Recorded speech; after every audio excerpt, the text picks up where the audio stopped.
So in this video we are going to talk about some important integration formulas, properties and some definitions. तो सबसे पहले definite integral क्या होता है? तो suppose fx is continuous on interval a to b. Divide करेंगे ab को ab जो हमारा इंटरवल है उसको डिवाइड करा इंटू n सब इंटरवल्स को जिनकी हमने विड्थ ले ली डेल x और हमने चूज किया x i from each interval. तो हमारे पास जो integration a to b f x D x होगा वो क्या होगा? Limit n tends to infinity summation i from 1 to n f of x i del x.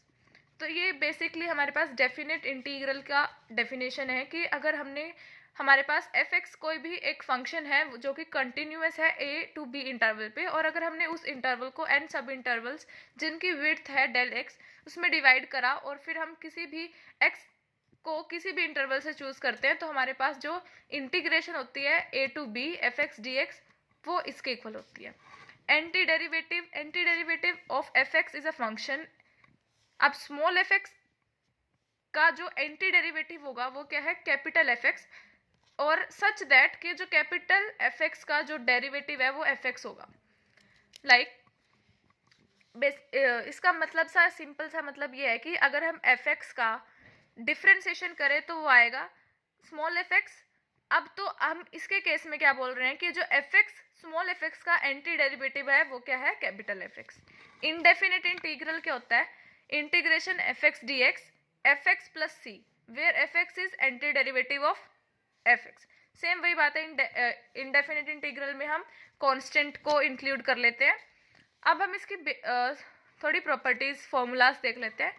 तो इंटीग्रेशन अगर हम ए टू ए करें किसी भी फंक्शन की तो वो हमेशा जीरो होगी. नेक्स्ट इज कि अगर हम इंटीग्रेशन करें A to B F x D X की वो किसके इक्वल होगी? Negative of integration B to A. हमने लिमिट पहले क्या थी? ए टू बी, अब हमने क्या कर दी? बी टू ए.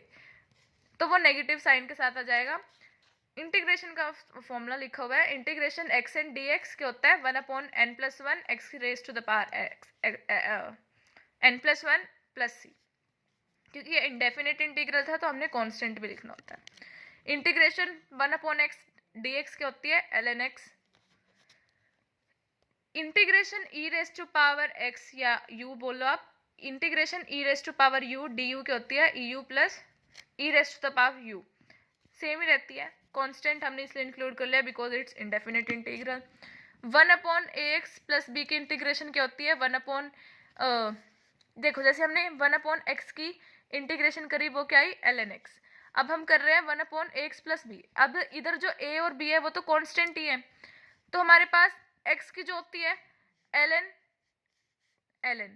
अब इधर x था तो हमने x कर दिया. अब इधर ax प्लस b था, ax प्लस b. अब हमारे पास क्या होता है? अगर इंटीग्रेशन करते हैं और x के साथ कोई भी कांस्टेंट मल्टीप्लाई में होता है तो वो डिवाइड में आ जाता है.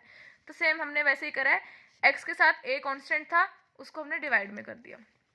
Integration of ln u du क्या होती है? u ln u minus u plus C. और आप निकाल भी सकते हो इंटीग्रेशन बाय पार्ट्स करके.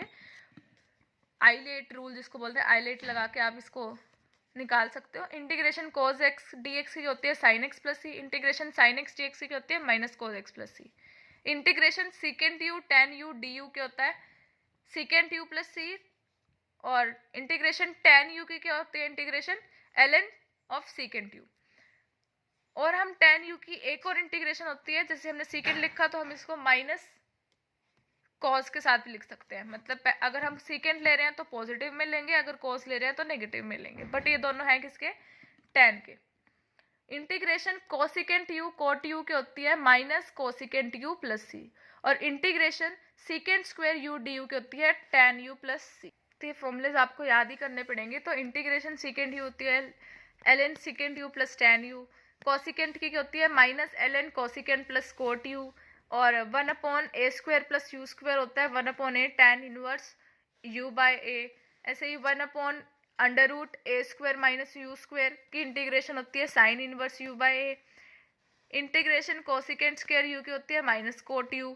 अब हम देख लेते हैं. तो ये तो इंटीग्रेशन के फॉर्मूलाज थे. अब कुछ ऐसे इंटीग्रेशन ट्रिग्नोमेट्री फॉर्मूलाज हैं जो कि हमारे 4 ईयर सीरीज के क्वेश्चन में या बहुत सारे क्वेश्चंस के अंदर, नॉट ओनली 4 ईयर्स बट बहुत डिफरेंट टाइप ऑफ क्वेश्चंस के अंदर हमें यूज़ करने पड़ते हैं.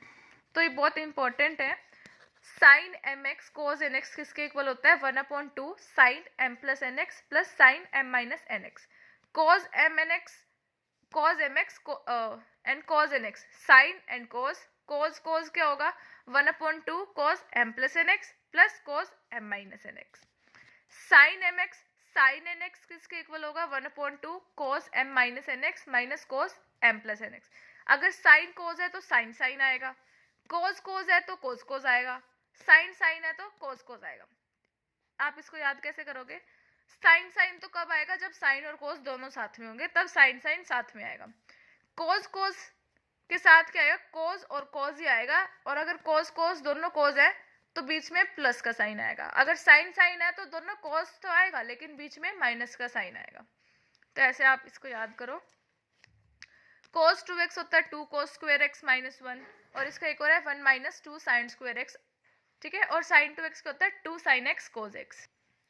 जो हमारे पास देखो, जैसे कि मैंने फोरियर सीरीज की बेसिक इंट्रोडक्शन वाली वीडियो बनाई है, उसके अंदर मैंने आपको बताया कि integration c+2 pi sine x D X क्या होता है 0 होता है। देखो इसका प्रूफ देख लो यहाँ पे। साइन एक्स का क्या होगा माइनस कोस एक्स, इंटीग्रेशन हमने करा, और c से c+2 पाई।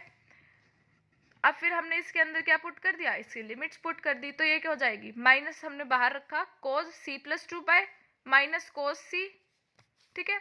c+2 पाई अगर आप इसको खोल के लिखो तो ये किसके इक्वल होता है कोस c के। कोस c माइनस कोस c क्या हो गया 0, तो ये किसके इक्वल हो गया 0 के। ऐसे ही sign n x cos N x ये भी किसके इक्वल होते हैं 0 के इक्वल। इधर क्या था, हमने साइन एक्स को प्रूफ किया है, साइन एन एक्स भी 0 के इक्वल होगा, कोस एन एक्स भी 0 के इक्वल होगा। लेकिन इसके अंदर एक लिमिट एक कंडीशन होती है, नॉट लिमिट, एक कंडीशन होती है कि इधर जो हमारे पास ये n है, इधर तो कुछ n नहीं था ना, तो इधर सामने हमेशा 0 होएगा। लेकिन ये कब ट्रू माना जाएगा जब हमारा n नॉट इक्वल टू 0 है। n हमेशा हमारा नॉट इक्वल टू 0 होगा, तब ये दोनों माने जाएंगे। अब एक ये भी प्रॉपर्टी आई थी लास्ट वीडियो के अंदर, मैंने आपको कहा था integration c+2 pi sine M X cos N X D X क्या होता है 0।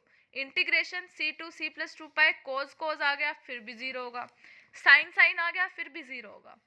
अब इधर देखो क्या आ गया, integration c+2 pi cos square N X D X क्या हो जाएगा integration c+2 pi cos square को हम क्या लिख सकते हैं 1 प्लस कोस 2nx/2, और आप इसका इंटीग्रेशन करोगे तो 1/2 का क्या हो जाएगा 1/2x, cos 2nx का क्या हो जाएगा cos की इंटीग्रेशन हो जाएगी sin 2nx बाय में 2n और डिवाइडेड बाय में 2 था ही, और जब आप उसकी लिमिट पुट करोगे तो आपके पास सॉल्यूशन क्या आ जाएगा पाई। ऐसे ही sin स्क्वायर nx का भी क्या आता है पाई।